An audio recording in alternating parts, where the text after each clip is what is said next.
Friends, આજે આપણે કાચા બટાકામાંથી ઇન્સ્ટન્ટ વેફર બનાવીશું. સૌથી પહેલાં તો તમે એ જોઈ લો કે વેફર કેટલી ક્રિસ્પી બને છે. એરટાઇટ ડબ્બામાં ભરી રાખો તો જ્યાં સુધી પૂરી નહીં થાય ત્યાં સુધી ક્રિસ્પી રહે છે. વળી ઓછા ખર્ચે અને ઓછી મહેનતે ઢગલાબંધ વેફર તૈયાર થાય છે. અત્યારે માર્કેટમાં નવા બટાકા આવવાની શરૂઆત થઈ ગઈ છે. તો આ વેફર આપણે આજ નવા બટાકામાંથી બનાવીશું. અને આ વેફર નવા બટાકામાંથી જ બને છે. તો અહીં બટાકા નવા લેવાના અને એકદમ કડક હોય એવા લેવાના. જો તમારા બટાકા નરમ થઈ ગયા હશે તો વેફર સારી નહીં બને. તો આ પ્રકારે એકદમ કડક અને મોટા બટાકા લેવાના, જેથી વેફર પણ સરસ મોટી મોટી થાય. કાચા બટાકાની વેફર આપણે જ્યારે બનાવીએ ત્યારે વેફર તળતી વખતે તેલમાં મીઠાવાળું પાણી ઉમેરવામાં આવતું હોય છે. પણ આજની વેફરમાં એવું કંઈ પણ કરવાની જરૂર નથી. અને જુઓ, બટાકાને છોલ્યા પછી અંદરથી બટાકો એકદમ સફેદ નીકળશે. જો બટાકા પીળાશ પડતા હોય તો એની પણ વેફર સારી નહીં થાય. બટાકાને છોલ્યા પછી એને પાણીમાં મૂકતા જવાનું, જેથી એ કાળા નહીં પડે. આજે હું માત્ર 3 બટાકામાંથી વેફર બનાવી રહી છું અને 3 બટાકામાંથી ડબ્બો ભરીને વેફર તૈયાર થશે. હવે વેફર પાડવા માટે તમારી પાસે જે કોઈ પણ પ્રકારનું મશીન હોય એ લઈ લેવાનું. અને આજે આપણે ચેક્સવાળી વેફર પાડીશું, માટે મેં ચેક્સવાળી બ્લેડ રાખી છે. હવે બટાકાને એકવાર સીધો અને એકવાર આડો એમ કરીને ઘસવાનો, જેથી આ પ્રકારે ચેક્સવાળી વેફર તૈયાર થશે. ચેક્સવાળી વેફર ખાસ કરીને બાળકોને ખૂબ ગમશે, કારણ કે એ એકદમ પેકેટમાં મળે એવી જ બને છે. બસ એક વાતનું ધ્યાન રાખવાનું કે વેફર એક સરખી હોવી જોઈએ. એક તરફ જાડી અને એક તરફ પાતળી એવી ન હોવી જોઈએ.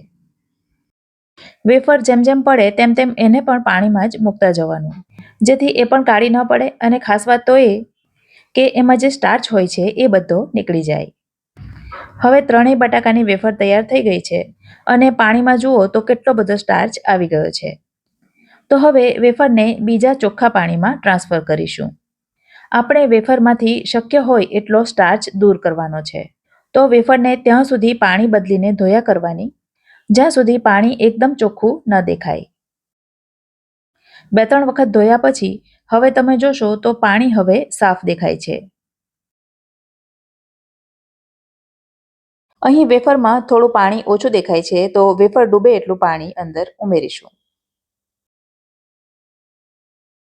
અને હવે એમાં થોડા બરફના ટુકડા ઉમેરીશું, જેથી પાણી ઠંડુ થવાના કારણે વેફર કડક રહેશે.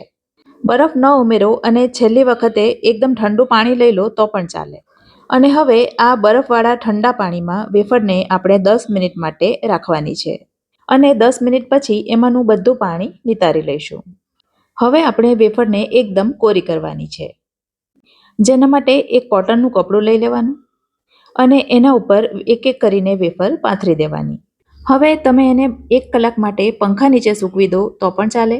પણ જો તમારે ઉતાવળ હોય ને તો કોટનના કપડાથી અથવા તો ટીશ્યુ પેપરથી એને આ રીતે લૂછી લો તો પણ ચાલે. ટૂંકમાં વેફર એકદમ કોરી થવી જોઈએ. અને હા, કોરી કરવા માટે એને તડકામાં નથી સૂકવવાની. ફ્રેન્ડ્સ, મારા વિડીયો તમને ગમતા હોય અને મારી ચેનલને તમે હજી સુધી સબસ્ક્રાઇબ ના કરી હોય તો પ્લીઝ જલ્દીથી સબસ્ક્રાઇબ કરી દેજો. હવે 5 મિનિટ માટે એને ખુલ્લી હવામાં રહેવા દઈશું. ત્યાં સુધીમાં આપણે વેફર ઉપર છાંટવા માટેનો મસાલો તૈયાર કરી દઈએ. મસાલામાં મેં અડધી ચમચી મીઠું લીધું છે, 1 ચમચી લીધું છે કાશ્મીરી મરચું, 1 ચમચી લીધી છે દળેલી ખાંડ. અને હવે ઉમેરીશું પેરી પેરી મસાલો. પેરી પેરી મસાલો તમે ન ઉમેરો અને પહેલી 3 વસ્તુ ઉમેરી દો તો પણ ચાલે. પણ આ મસાલો ઉમેરવાથી વેફર પેકેટમાં મળે એકદમ એવી જ ટેસ્ટી બને છે. વળી આ મસાલો કિરાણા શોપમાં કે સુપરમાર્કેટમાં કોઈ પણ જગ્યાએ 10 રૂપિયાના નાના પેકેટમાં પણ મળી રહે છે. મસાલો તૈયાર થઈ ગયો, તો હવે ચાલો વેફરને તળી લઈએ. આ વેફરને તળવા માટે તેલનું ટેમ્પરેચર ચોક્કસ હોવું ખૂબ જ જરૂરી છે. અને બધા અહીં સુધીની પ્રોસેસ બરાબર કરતા હોય છે અને છેલ્લે તળવામાં જ ભૂલ કરતા હોય છે. તો વેફરને જ્યારે તમે તેલમાં મૂકો ત્યારે તેલનું ટેમ્પરેચર સારું એવું ગરમ હોવું જોઈએ. પણ હા, એકદમ વધારે પડતું પણ ગરમ ન હોવું જોઈએ. તો હાઈ ગેસની ફ્લેમ ઉપર વેફરને તેલમાં મૂકી 1 મિનિટ થાય એટલે એને ટર્ન કરી દેવાની. બધી વેફર ટર્ન થઈ જાય ત્યાર પછી ગેસની આંચ લો કરી દેવાની અને લો ગેસની ફ્લેમ ઉપર જ એને થવા દેવાની. અને ત્યાં સુધી થવા દેવાની જ્યાં સુધી તેલના બબલ્સ એકદમ ઓછા ન થઈ જાય. અને બબલ્સ ઓછા થાય એટલે એને તેલમાંથી બહાર કાઢી લેવાની. અને ફરી પાછી જ્યારે બીજી વેફર તેલમાં મૂકો ત્યારે ગેસની ફ્લેમ ફૂલ કરી દેવાની. અને પહેલાં જે રીતે કર્યું બસ એ જ રીતે કરવાનું. જુઓ, આ રીતે તેલમાં બબલ્સ ઓછા થઈ જાય એટલે એને બહાર કાઢી લેવાની. એકાદ એક વેફર જો જાડી હોય તો એને રહેવા દેવાની અને એને થોડી વધારે વખત તળાવા દેવાની. વેફરનું તૈયાર પેકેટ તમે લાવો તો એમાં 5 રૂપિયાના પેકેટમાં ગણીને 7થી 8 વેફર હોય છે. જ્યારે અહીં તમે જોઈ શકો છો માત્ર 3 જ બટાકામાંથી ઢગલા બંધ વેફર તૈયાર થઈ છે. અને આ મોટી મોટી વેફર છે. જે આ નાની વેફર છે એને તો મેં અલગ જ રાખી છે. ટૂંકમાં ઘણી બધી વેફર તૈયાર થાય છે.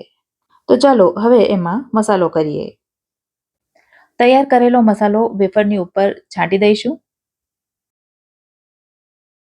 મસાલો છાંટ્યા પછી એને થોડી ઉછાળી લેવાની અને ફરી પાછો નીચેની વેફર ઉપર મસાલો છાંટી દેવાનો. બધી વેફર ઉપર મસાલો લાગે એ રીતે છાંટી દેવાનો. એકદમ ક્રિસ્પી અને કુરકુરી વેફર તૈયાર થાય છે, જેનો તમને અવાજ પરથી જ ખ્યાલ આવી ગયો હશે. તો આજની રેસિપી કેવી લાગી મને કમેન્ટ કરીને જરૂરથી જણાવજો. વિડીયો જો ગમ્યો હોય તો લાઈક કરજો અને તમારા સર્કલમાં શેર કરજો. ફરી મળીશું આવી જ એક નવી રેસિપી સાથે. ત્યાં સુધી મને રજા આપો. આવજો.